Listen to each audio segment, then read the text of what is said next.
Hi guys, आप सभी का ई स्टडी केंद्र चैनल पर एक बार फिर से स्वागत है। मैं एक बार फिर से होम साइंस का वीडियो लेकर हाजिर हूँ। ये हमारा प्रैक्टिस सेट 5 है। इस वीडियो के माध्यम से हम लोग क्लासिफिकेशन ऑफ टेक्सटाइल फाइबर्स पढ़ेंगे। अगर आप हमारे चैनल पे नए हैं तो हमारे चैनल को सब्सक्राइब कर लें ताकि आपको होम साइंस से रिलेटेड वीडियो आगे भी मिलते रहें। और आप प्लेलिस्ट में जाकर हमारे पिछले साल के भी वीडियो देख सकते हैं होम साइंस से रिलेटेड।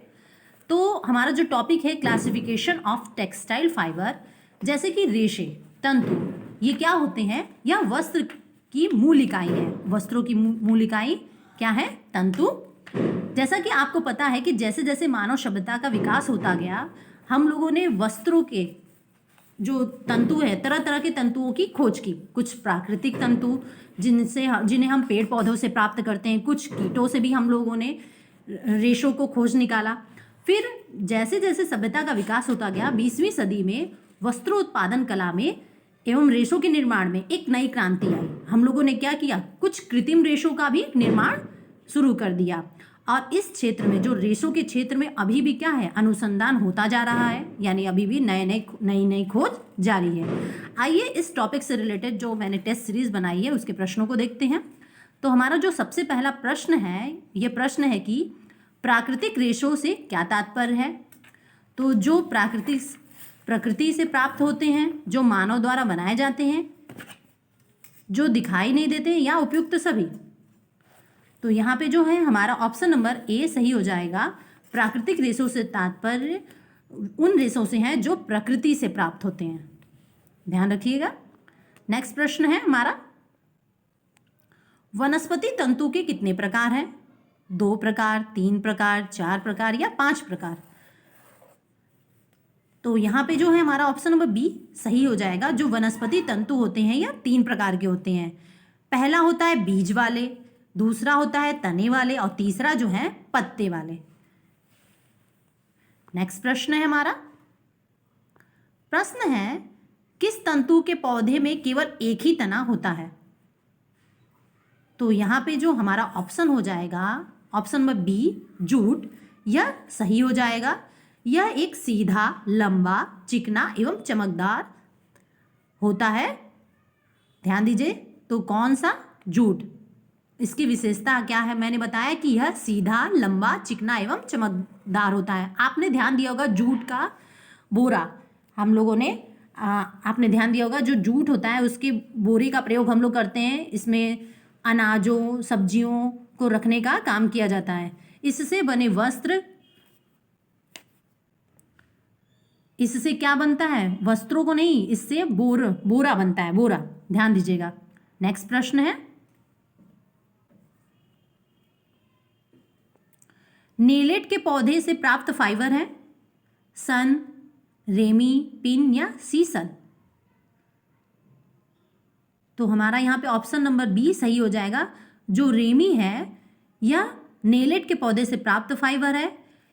ये बहुत ही मजबूत तथा टिकाऊ होता है और इनका प्रयोग अधिकतम नैपकिन और ट्रेड क्लोथ्स बनाने में होता है। ध्यान रखिएगा, ये क्या होते हैं? तो ये मजबूत तथा टिकाऊ होते हैं। नेक्स्ट प्रश्न है हमारा, नारियल के छाल से प्राप्त किया जाने वाला तंतु है कपास, नायलॉन, कोयार या रेशम? तो यहाँ पे हमारा ऑप्शन नंबर जो है सी सही हो जाएगा। जो कोयार है यह नारियल के छाल से प्राप्त किया जाने वाला तंतु होता है। नेक्स्ट प्रश्न है, जो यहाँ पे ये एक चीज ये भी ध्यान दीजिएगा, जो नारियल के छाल से प्राप्त होने वाला तंतु कोयार होता है, इससे क्या क्या बनाया जाता है? तो इनसे रस्सियां बनती हैं, गलीचे बनते हैं और दनियां बनाई जाती हैं। इनका एक सीमित मात्रा में ही प्रयोग किया जाता है। नेक्स्ट प्रश्न है हमारा, मेरिनो जाति है भेड़ की, गधे की, हाथी की या ऊंट की? यहाँ पे ऊंट होगा। तो यहाँ पे जो है हमारा ऑप्शन नंबर ए सही हो जाएगा। यह भेड़ की एक प्रजाति है और इससे जो प्राप्त होने वाला ऊन होता है वह सबसे उत्तम किस्म का माना जाता है। नेक्स्ट प्रश्न है हमारा, रेशम का कीड़ा किस पौधे की पत्तियों पर पलता है? मेहंदी की पत्तियों पर, सागवान की पत्तियों पर, सहतूत की पत्तियों पर या पीपल की पत्तियों पर? तो यहाँ पे हमारा ऑप्शन नंबर जो है सी सही हो जाएगा। यह रेशम का कीड़ा जो है सहतूत की पत्तियों पर पलता है। नेक्स्ट प्रश्न है, यहाँ पे ध्यान दीजिएगा कि जो रेशम के कीड़ों से रेशम का उत्पादन किया जाता है उसे सेरीकल्चर कहा जाता है। नेक्स्ट प्रश्न है हमारा, अंगोरा जाति के जो भीड़ नहीं, यहाँ पे भेड़ होगा, ध्यान दीजिएगा, भेड़ से प्राप्त होता है रेशम, एस्बेस्टस, ऊन या विस्कस रेयान? तो यहाँ पे हमारा ऑप्शन नंबर जो है सी सही हो जाएगा। जो अंगोरा जाति की भेड़ होते हैं इनसे प्राप्त क्या होता है? तो ऊन, भेड़ों से ऊन ही प्राप्त किया जाता है, चाहे उसकी जो भी प्रजाति हो, नाम से कंफ्यूज मत होइएगा। नेक्स्ट प्रश्न है, वह कौन सा फाइबर है जो मानव निर्मित तथा यहाँ पे कृत्रिम भी होगा, कृत्रिम दोनों है, रेयान, नायलॉन, एक्रिलिक या अरामिड? तो यहाँ पे हमारा जो ऑप्शन नंबर ए है ये सही हो जाएगा। जो रेयान फाइबर है वह मानव निर्मित तथा कृत्रिम दोनों है। ये पिछले साल CUET PG में यह प्रश्न पूछा गया था, तो इसको ध्यान में रखिएगा इस प्रश्न को। इस टेस्ट सीरीज में मैंने जितने भी प्रश्न लिए हैं वो सभी मोस्ट इंपॉर्टेंट प्रश्न हैं। ये आपके CUET PG से रिलेटेड है और UG में भी रेशों से संबंधित प्रश्न, फाइबर्स, क्लासिफिकेशन ऑफ फाइबर्स हैं। तो दोनों UG और PG दोनों के लिए ये टेस्ट सीरीज मस्ट है, इसको जरूर से पूरा अंत तक जरूर से देखिए। नेक्स्ट प्रश्न है हमारा, जादुई फाइबर किसे कहा जाता है? लिनन को, सन को, रेशम को या नायलॉन को? तो यहाँ पे हमारा जो है ऑप्शन नंबर डी सही हो जाएगा। जो नायलॉन है इसको जादुई फाइबर कहा जाता है। नेक्स्ट प्रश्न है हमारा, किस फाइबर का प्रयोग सबसे अधिक कागज उद्योग में होता है? हेम्प, ऊन, नायलॉन या सीसल? तो यहाँ पे हमारा जो है ऑप्शन नंबर ए सही हो जाएगा। जो हेम्प फाइबर है इसका प्रयोग सबसे अधिक कागज उद्योग में होता है। यह एक काले रंग का तंतु होता है और इन तंतुओं पर, इन पर क्या होता है? फफूंद का प्रभाव सबसे जल्दी होता है। तो ये भी प्रश्न पूछ सकता है कि किस फाइबर पर फफूंद का प्रभाव सबसे जल्दी होता है? तो ध्यान दीजिएगा, हेम्प फाइबर। नेक्स्ट प्रश्न है हमारा, किस रेशे का प्रयोग अग्निशामक व्यक्तियों के कपड़े बनाने में किया जाता है? रेशम, पॉलिएस्टर, एस्बेस्टस या उपयुक्त सभी? तो यहाँ पे हमारा जो है ऑप्शन नंबर सी सही हो जाएगा। एस्बेस्टस जो है यह इस रेशे का प्रयोग अग्निशामक व्यक्तियों के कपड़े बनाने में किया जाता है। साथ ही साथ यह एक खनिज तंतु है, यह खदानों से प्राप्त होता है। तो ये भी प्रश्न बन सकता है कि कौन सा तंतु खदानों से प्राप्त किया जाता है? तो आप उसके लिए कौन सा ऑप्शन सेलेक्ट करेंगे? तो एस्बेस्टस जो है तंतु खदानों से प्राप्त किया जाने वाला तंतु है, ध्यान रखिएगा इसको। हमारा नेक्स्ट प्रश्न है, एनिमल फाइबर्स हैं सिल्क, ऊन, ए तथा बी दोनों, उपयुक्त में से कोई नहीं? तो यहाँ पे जो है हमारा ऑप्शन नंबर सी सही हो जाएगा। आपको सिल्क पता ही होगा, रेशम के कीड़ों से प्राप्त किया जाता है और इसकी जो खेती होती है इसको क्या कहा जाता है? सेरीकल्चर। और जो ऊन है वह भेड़ों से, विभिन्न जानवरों के जो ऊन होते हैं बालों से बनाया जाता है। तो ये दोनों क्या हैं? एनिमल फाइबर्स हैं। नेक्स्ट प्रश्न है हमारा, यहाँ पे पीली सोना लिखा गया, पीली हो गया है, पीला होगा। पीला सोना किस फाइबर को कहते हैं? कपास, कपोक, जूट या रेयान?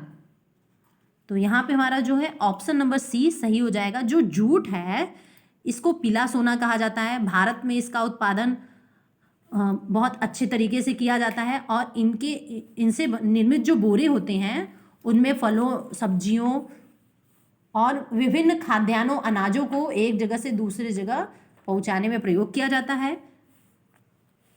ये उनको क्या करते हैं, संतुलित और जल्दी खराब होने से बचाते हैं, क्योंकि ये प्रकृति से बने होते हैं। नेक्स्ट प्रश्न है, फ्लैक्स नामक पौधे से प्राप्त फाइबर है लिनन, जूट, रेमी या मनीला।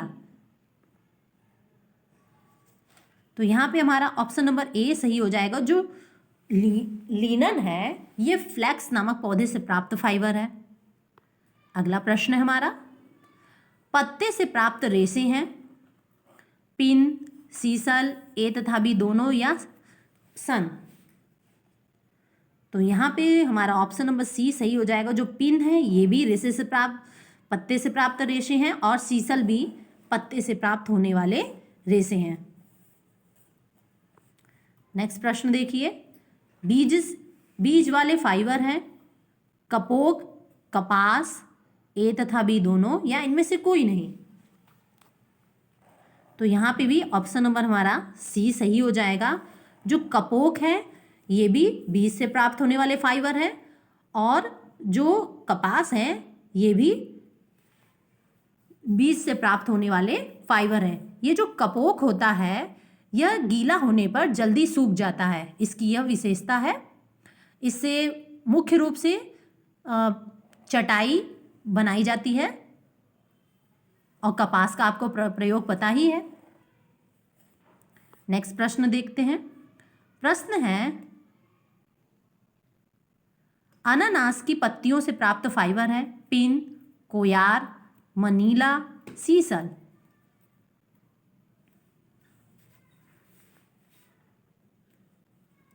तो हमारा यहाँ पे ऑप्शन नंबर जो है ए सही हो जाएगा। जो पिन है यह अनानास की पत्तियों से प्राप्त होने वाला फाइबर है।